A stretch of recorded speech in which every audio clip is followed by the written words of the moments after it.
ګلبدین نایب فټنس یوه لویه ستونزه ده. د افغانستان کرکټ ملي لوبډل مشر ګلبدین نایب وروسته له هغه چې په لوبډل مشرۍ یې افغان ملي لوبډله په روان نړیوال جام کې له 9 پرلپسې ماتو سره مخ شوه، د لوبغاړو پر فټنس یې نیوکه کړې. نوموړی فټنس په نړیوال کرکټ خورا مهم بللی او په وینا یې چې لوړ او مسلکي کرکټ لپاره فټنس یو تر ټولو مهم معیار دی. د افغانستان کرکټ ملي لوبډلې د 2019 کال یو ورځنیو لوبو نړیوال جام تېره ورځ پنجشنبه د ویسټ انډیز خلاف په ماتې سره پای ته ورسوه. د افغانستان په 9 واړه لوبو کې د ډګر ساتنې په برخه کې ضعف تر سترګو کېده. کیچونه او رن آوټونه مس کېدل، په دې معنی چې د افغانستان توپ ټولنه د لوبېدونکو نورو لوبډلو په پرتله ډیره ضعیفه وه.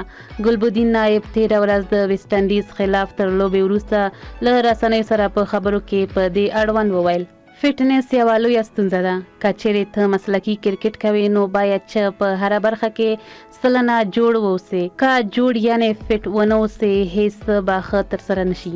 موږ په دا نړیوال جام کې ډېر څه زده کړه او په دې پوه شو چې موږ څه ته اړتیا لرو چې ورباندې کار وکړو. موږ به مثبت څه واخلو او سخته خواري به وکړو.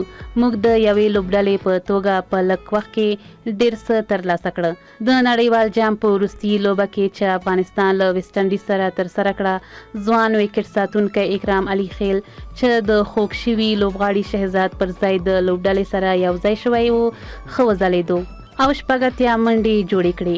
د دې ترڅنګ یې د رحمت شاه سره پر دوهمه ویکټ د 133 منډو ملګرتیا ترسره کړه چې د یادې ملګرتیا په مټ افغانستان د ویسټ انډیز خلاف د هدف په لټه کې 288 منډې جوړې کړې چې دا په نړیوال جام کې د افغانستان له لوري تر ټولو ډېرې منډې وي.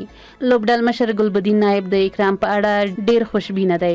نایب وایي: اکرام خو ولوبېد، دا چې هغه سلیزه پوره نه کړه ورباندې خفه یم، ځکه دا د هر لوبغاړي لپاره د ویاړ ځای وي. اکرام په تېرو 2 یا 3 کلونو کې ډېر کرکټ کړی او خپل ځان یې تر دې ځای رسولی. موږ راتلونکي ته ډېر ځوان لوبغاړي لرو کوم چې د لوبډلې او هیواد لپاره یو ځای دی. ټول په دې پوهیږي چې د کرکټ په لوبه کې د توپ وهنې او توپ اچونې ترڅنګ یو مهم شرط ډګر ساتنه هم ده چې د یوې لوبډلې په بریا او ښه ځلېدو کې مستقیم اغیز لري.